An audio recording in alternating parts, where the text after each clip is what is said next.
Hey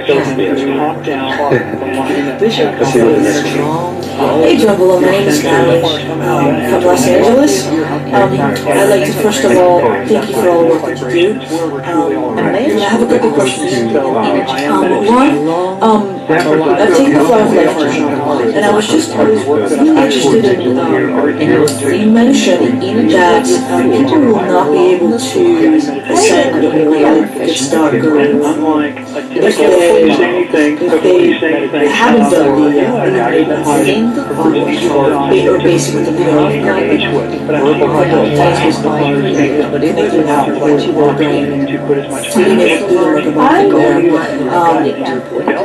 I would say that is maybe like 99% of the world that doesn't conscious about it, doesn't know that. So what's going to happen to pretty much the whole world? Do they just not ascend? What happens to them, and how can we help the remainder of the world who doesn't know about them, doesn't know how they would do it?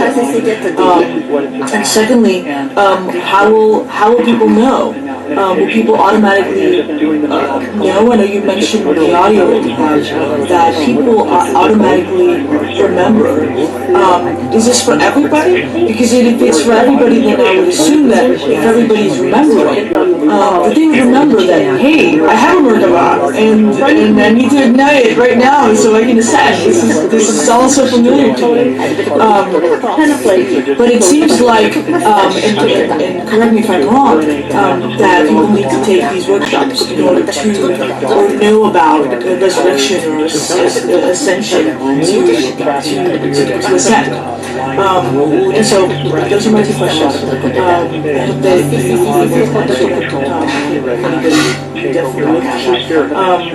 thank you so much for your work again. Okay, well, Natalie, I answered part of that already, but just to get a little bit more clarity on this, you said maybe they should take your workshop. They don't need to take my workshop. I don't want to put myself on business, but you only need to take the workshop if you really feel you need to. If you're one of those people that are supposed to be involved in ascension directly, then yes, I can help you. But if you're not, if it's like your parents and everything else that aren't interested, don't care, they're into other things, that's all right too. It's hard to understand, but life is perfect. There are no problems. There's no mistakes. Everything is just flawless. And so certain people are going to go through ascension. Certain people are going to go through resurrection, mostly Christians, and certain people are just going to die. And it isn't any better which one you do. You have to understand the universe, what you're doing. The universe creates zillions of these universes. This is just one of untold numbers of them. And what they do is they create them in such a way so life can come in and experience it and what it's going to be like. And one of the things that they almost always do, maybe not always, but almost always, is they say, try all possibilities. They want to see what the potential is of that particular universe. And so of this one here, we now have three ways at this level of existence to make it a transition from here to the other place. All three ways are legitimate, all three ways will work. But we want to try them. We want to experience them and know what it is. And so that's why some people are going to do this and some aren't. Do not feel bad for anybody else that if they don't understand what you're doing or don't know what you're talking about, it's okay. Don't worry about it. You just follow your own heart and learn what you know you need to know and do what you have to do. And you don't have to worry about anybody else. Really, God's will take care of everything. So I hope I answered it. Hello, Jumbo. My name is Rahasia, and my wife Dara and I, we publish a magazine here in Northern California. We would like to ask this question. One is, how for sure is this shift going to take place? In other words, is there some crazy person on the sidelines that could really interrupt this by some insane act? That's one question. The other question is simply this. You say that we're all going to make it. And when you say all, could you differentiate between the soul, which has been here many times, but it's the same, and the ego personality, which is what most people think they are, which changes each time. So when you say we're all going to make it, are you talking about the eternal soul, or are you talking about all of the different personalities that have been in play since the beginning of time? Thank you very much for your time. All right, you asked first exactly how this transformation is going to take place, and then the second part of that question was, can somebody try to disrupt this and stop it? Oh yeah, they can try. Our government did try, by the way. In about 1996, when the secret government and many of the heads of the governments of the world understood that the world was going through a consciousness change and a transition. They do know that, by the way. It isn't that they don't. They do know it. They decided to try to break it apart because they realized that if that took place, governments and religions and secret governments would be worthless. And of course, they didn't want to die, so they tried to stop it.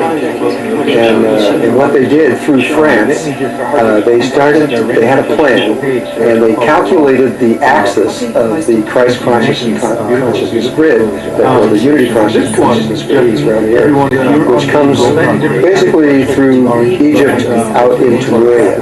But they made a slight mistake, and they didn't really understand it. And they calculated where it left Egypt, which was about a mile and a half away from the actual pyramid, and they made a line straight through the earth to figure out where it would exit the earth on the other side. And in that spot, which is just ocean, because that's not where it comes out, they thought, what they were trying to do was to blow up atomic bombs inside the axis to see if they destroyed the grid. And they had 8 atomic bombs, I believe, if I remember right. This has been a while since I thought about this. I think it was 8 atomic bombs were planned to go off. And then what they did is they took over the Great Pyramid in Egypt. They took over the whole thing, actually. And they put the United States military in there. And they put all kinds of instruments inside of the King's Chamber. And they began to do experiments with these bombs. And they could blow up the bomb underneath, and they could feel it into Egypt. And they were exploring to see how they could do this. It was on, I believe, the 4th bomb, I think. It was a certain number in. It could have been 3rd, 4th, 5, but it was approximately like that. On one of those bombs going in there, when they blew it, right after they blew it up, a cube, a black cube appeared out of nothing in the middle of the King's Chamber. And this person was standing there with a long robe and long hair, and all he did was open up this ancient book and let them read it. Didn't say a word. They read this. Whatever it said, I don't know, but whatever it said, it scared the hell out of them because they canceled the entire thing. They stopped it.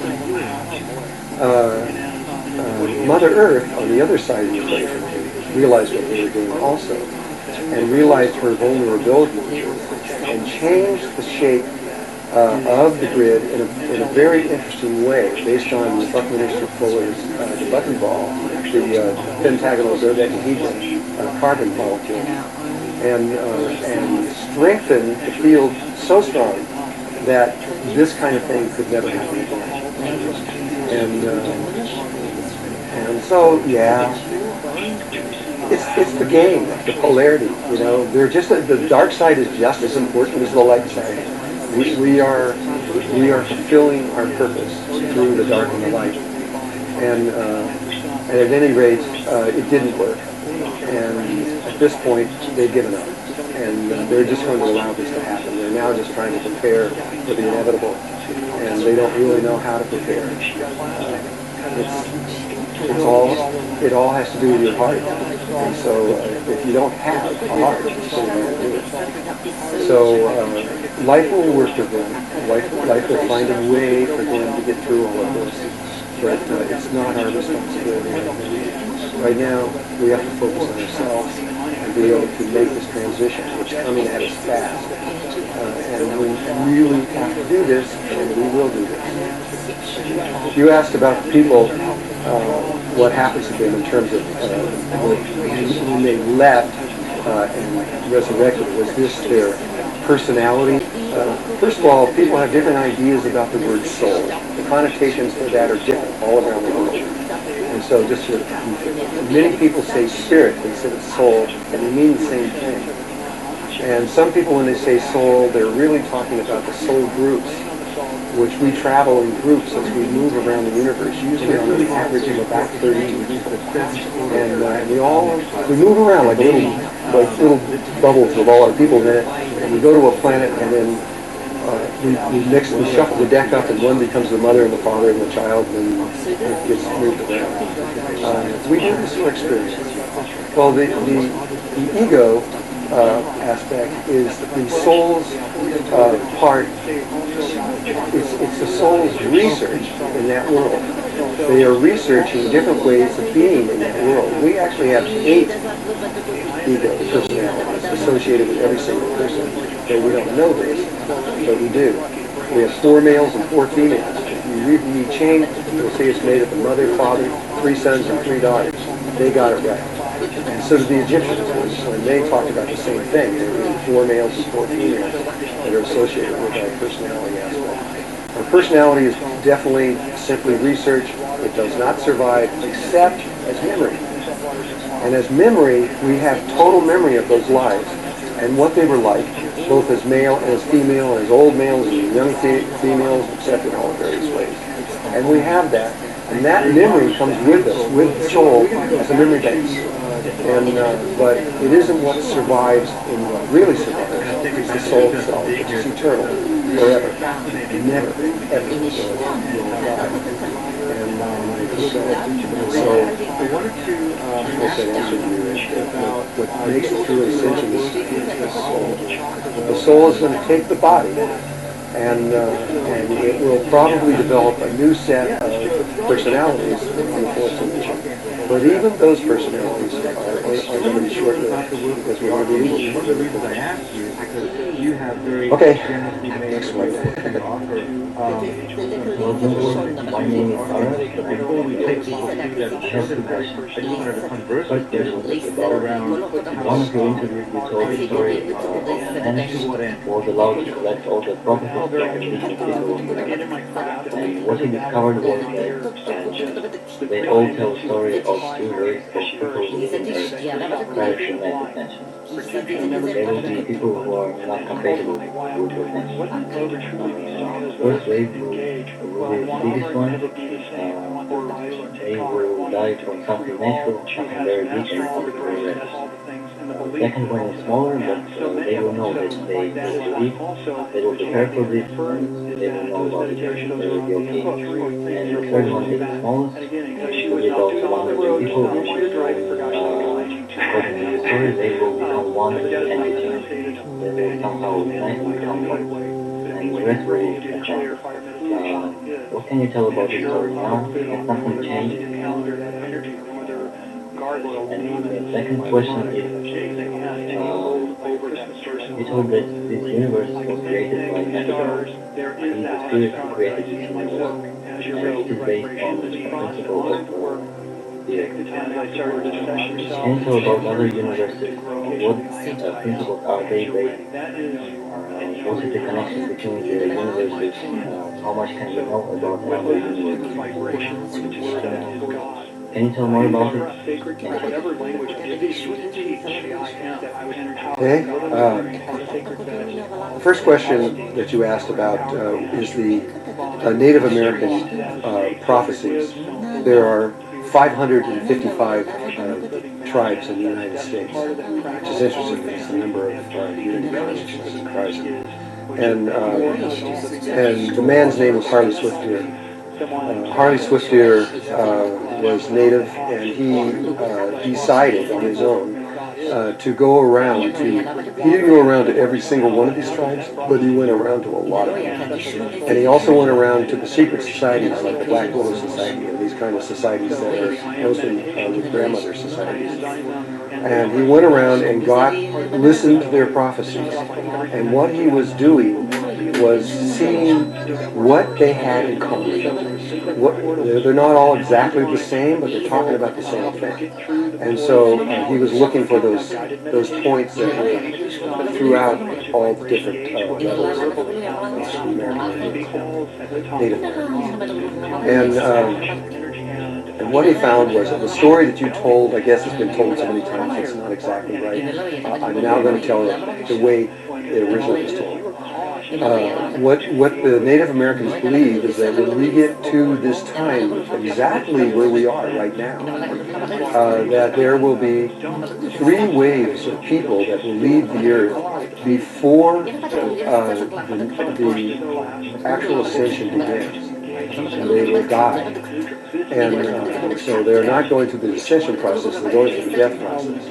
But these are people, according to them, that came from space. We all came from space, but the first group is a very large group, and they came from a very specific region of space, time, and dimension, and they came here. And they all know it. And they decided that when it comes time to the actual time of the larger aspect of the ascension, which I haven't really talked about too much, that's when the whole universe goes through this ascension process. What it is they decided that they want to be back where they came from when the real thing begins. They don't want to be here on Earth. They're not in tune with the Earth very well. It's difficult for them to be here. And so they've all, in their hearts, come together secretly and have decided that they're going to leave all at once. Externally on the world, according to now this is not me saying this is Native Americans saying this. They say externally in the world, an event happens globally. I don't know what it is. They never describe the event, but it could be something that kills billions of people all at once, all about 10 days. So it could be a virus, it could be something, I don't know what it is, maybe the H5 virus comes out, but lots of people die, billions. And they all come together, according to the Native Americans, external to the Earth, and into the 4th dimension, and they come together and they leave. And they go into the stars and go back to the place where they originally came from. Then shortly after that, I don't know how much time is between this, a second wave of people coming that are going from a different region in time and space dimension.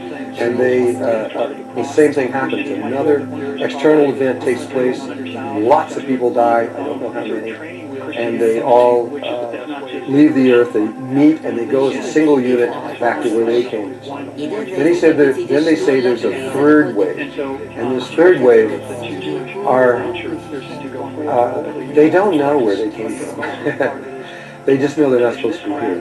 And so another event happens, a whole lot of people die. He said 1 million, but it's way more than that. And those people, the Native Americans call them hitchhikers. They all start going through the cosmos, but they don't know where they're going. They're searching for their home, and they leave. And what's left, and this is where they probably came up with the people, there's a small number of people that's left on Earth. I don't know what that number is, but I think it's more than 1 million. But I don't know. And that small number of people, this is still part of the prophecy. The people that are left over after all these 3 huge catastrophes takes place they are the ones that are in their hearts. And the Native Americans say that they don't have a forked tongue, they have a single tongue, they are a one-heart person. And they all come together in their hearts as one living being. And we no longer have an ego in the sense that we do now, but we become like cells in our body. We're all linked, even though we're all over the earth, we're all different colors and religions and everything else, we become one living being, and we start breathing together and thinking together, and that we turned the Earth into a spaceship. These are their words. They said this. They called the Earth, they said, we turned it into a spaceship, and we flew it. We fly the Earth into a new way of being. That's the prophecy. Whether it happens, I don't know. That is the thread that runs through the Native American prophecies throughout the United States. And so we'll just have to see what happens. But that's the story that has been told to me about Harley Swift Deer's work. The next part of your prophecy was about Metatron creating this universe that we're in, which is based on a sphere. And that's true. He was the creator of this universe. And he's an interesting guy. He's 55 feet high. He's got blue skin. And he's an amazing person. I truly love this person. And, but he was the inventor of this particular one that we're in. There are so many universes that you could never count them. Ever. It's approaching near infinity. You can't actually reach infinity building things. But there's a lot of these universes, and they're not connected together in any way at all externally. So there's nothing in this universe. There's no wormhole or a little portal you can go through or something else like that to get to another dimension or a parallel world or something like that. Just forget that stuff. These universes are completely and utterly separate from each other. There's an untold number of them, and they're all based on different principles. And everyone, if you're on the and so we can't. press the orange button underneath just It's really no sense in trying to discuss or even think about these other universes. They're beyond our capability of even imagining. that is put together specifically. All you can do is know that they exist. The only place that they are connected together, the place where they touch, is if there was a toroidal field like this moving around, it's in the exact center, which is what the Hunaku is. In the middle of the universe, it is a huge toroidal field, and the center of that is the Hunaku. It is the pattern that the universe was created through. And you'll be taken to the page. Justin has it's really only when you are in the center of that, which you can find in your heart, that you can switch from this universe to one of these other ones. But you better be ready. But there's the I Am Sovereignty MP3. You have to know what you're doing. You can't make that move without Another protection. having gone around this entire universe at least one time, where you have been through all 144 all of these and can stay already stable inside of it before you could even attempt to do something like that. So it's really not worth it to go into that subject too deeply, because when you work with when someone listens to the anyway, I hope this invoking the archangel, okay, what's the next one? what's really happening? Hi, Dream Bailiff. My name is Daniel Bollinger, and my question is about crystals. More specifically, which kinds of crystals would be most helpful in the ascension process? I'd also like to ask about crystal grid, ranging the geometric patterns. Which ones would be most powerful, and would typically you see two-dimensional grids out there? What if three-dimensional grid, like a 3D model, crystal joined to each point? Would that be more powerful? And my final question has to do with the fact that everything in this universe has Merkaba. So the Merkaba with crystals